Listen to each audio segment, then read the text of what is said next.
Samajwadi party ने बुधवार को यूपी चुनाव के लिए अपने उम्मीदवारों की एक और सूची जारी की है।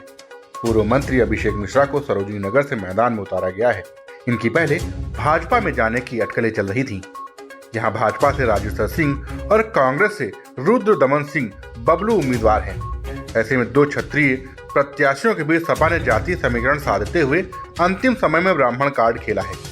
अभिषेक मिश्र लखनऊ उत्तर विधानसभा से 2012 और 2017 का चुनाव लड़ चुके हैं। इसी तरह कौशाम्बी की सिराथू से अपना दल के अध्यक्ष कृष्णा पटेल की बेटी पल्लवी पटेल को टिकट दिया गया है। वह डिप्टी सीएम केशव प्रसाद मौर्य के खिलाफ चुनाव लड़ेंगी। वहीं भाजपा छोड़कर सपा में शामिल हुए पूर्व मंत्री स्वामी प्रसाद मौर्य को कुशीनगर की फाजिल नगर क्षेत्र से प्रत्याशी बनाया गया है। मौर्य 2017 का विधानसभा चुनाव में कुशीनगर की पडरौना सीट से जीते थे।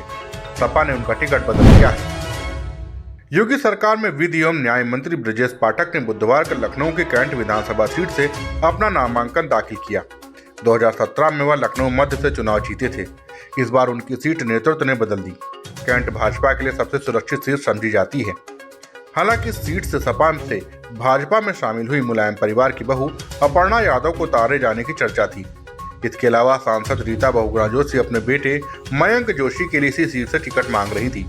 हालांकि आखिरी वक्त में भाजपा ने ब्रजेश पाठक को यहां से उम्मीदवार बनाकर सारी चर्चाओं पर विराम लगा दिया।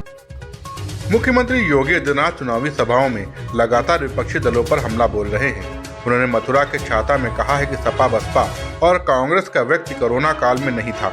भाजपा सरकार या कार्यकर्ता ही सेवा कर रहे थे। जो उस संकट में साथ नहीं थे वे अब चुनाव में दिखाई दे रहे हैं तो अवसरवादी हैं। उन्हें मौका नहीं देना चाहिए। मुख्यमंत्री ने अखिलेश यादव का नाम लिए बिना कहा कि वे वैक्सीन के खिलाफ प्रचार कर रहे थे। वैक्सीन लेने वाला हर वोट कमल के निशान पर जाए। जब वो सत्ता में थे कोसी में दंगा करवाते थे। सपा सरकार में सबसे पहले दंगा कोसी में हुआ। न्याय मांगने पर झूठे मुकदमे में फंसाया गया। सपा की नीति हमेशा से दंगों की रही। राम भक्तों की निर्मम हत्या भी इनकी नीयत है। खून से इनकी सनी टोपी लाल है। उत्तराखंड के सियासी गलियारों में इस समय मुस्लिम यूनिवर्सिटी बड़ा मुद्दा बन गई है।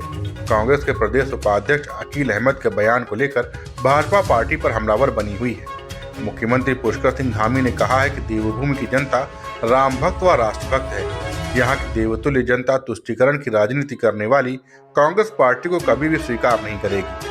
उन्होंने कहा है कि तुष्टीकरण की राजनीति के नाम पर जुमे की नमाज पढ़ाने के लिए अवकाश देने वाली कांग्रेस अब देवभूमि में मुस्लिम यूनिवर्सिटी बनाने की बात कर रही है।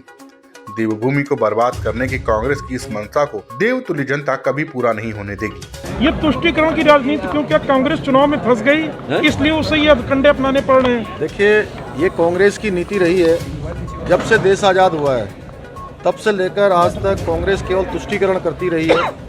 और भारतीय जनता पार्टी ने, नरेंद्र मोदी जी ने हमेशा न्याय की बात की है, अन्याय किसी के साथ न हो।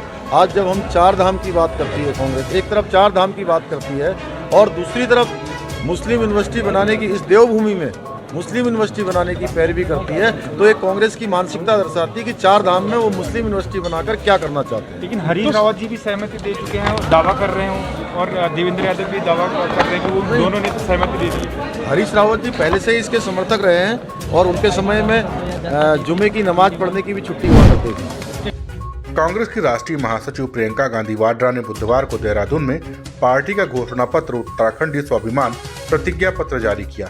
इस मौके पर वर्चुअल रैली को संबोधित करते हुए उन्होंने भाजपा पर हमलावर होते हुए कहा है कि विकास के नाम पर उत्तराखंड में सिर्फ बातें ही बातें हुई हैं। पर्वतीय जिलों में ग्रामीणों को बुनियादी सुविधाओं के लिए कई किलोमीटर पैदल चलना पड़ता है। कांग्रेस महासचिव ने कहा कि बदलाव के लिए जागरूकता जरूरी है ताकि सही पार्टी की सरकार बन सके और जनता को मुश्किलों का हल निकाला जा सके। कांग्रेस के घोषणा पत्र में रसोई गैस के दाम 500 रुपए के पार नहीं होने, जनपदों में पर्यटन पुलिस का गठन, पुलिस विभाग की भर्ती में 40% महिलाओं को प्राथमिकता, सरकारी बसों में महिलाओं के लिए मुफ्त यात्रा और आंगनबाड़ी आशा कार्यकर्ताओं के मानदेय में 1.5 गुना वृद्धि करने जैसे वादे किए गए। दिल्ली के मुख्यमंत्री और आम आदमी पार्टी के राष्ट्रीय संयोजक अरविंद केजरीवाल ने गोवा में आप के उम्मीदवारों को शपथ दिलवाई। प्रत्याशियों से एक हलफनामा भरवाया गया है। इसमें कहा गया है कि वह न तो भ्रष्टाचार करेंगे और न ही पार्टी छोड़ेंगे। केजरीवाल ने कहा है कि आपके सारे उम्मीदवारों ने हलफनामे पर हस्ताक्षर किया है।